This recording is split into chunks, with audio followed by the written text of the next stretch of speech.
Hi guys! So, East Carmel. So this is our third property for today. Pag-ibig din yun siya.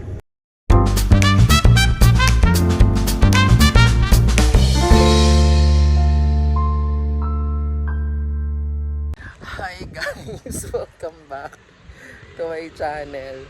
Grabe! So galing kami ng Melf. Dumiretso kami ng Piraya. Tapos ito, pangatlo na namin to guys. So welcome back to my channel. And this is our third property for today. So guys, ito as you can see, nandito kami sa bandang gitna, East Carmel. So this is our third property for today. Kaya hindi nagbabago yung mga damit namin ha. Huwag niyo. East Carmel Homes. Dito rin yan sa may Baras, Rizal. So as you can see, medyo marami pang inaayos dito ha, kaya ganyan pang itsura niya.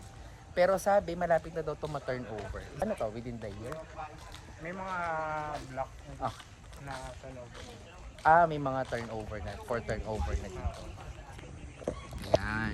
In fairness tsaka mahangin kahit walang puno. Okay mo lang kalsada din naman natin. Oo.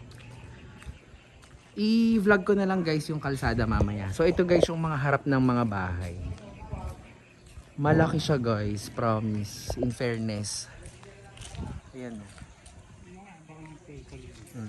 At ang maganda dito, andyan na rin yung higaan nyo. Ayan na siya. Kasama.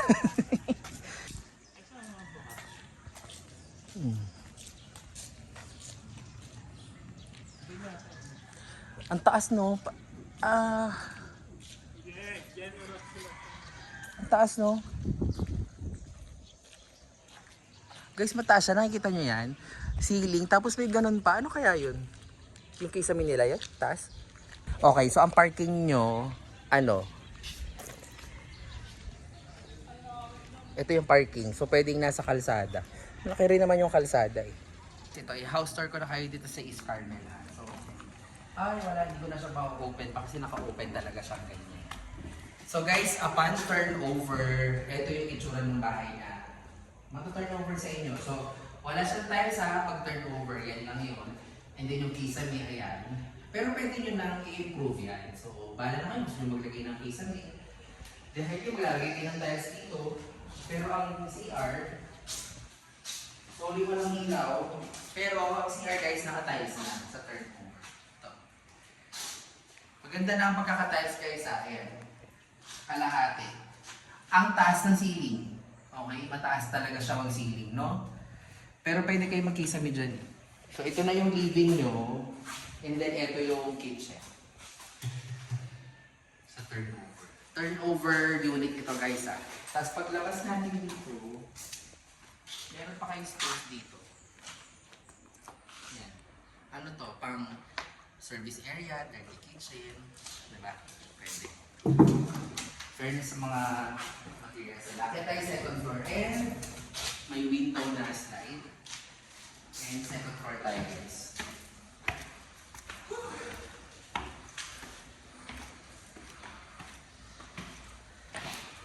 So, sa second floor, ito tayo. Ilang rooms to? Dalawang rooms. Okay? Tapos, bawat room may bintana na ganito. Guys, tara. Pakita ko lang sa inyo yung daanan sa labas.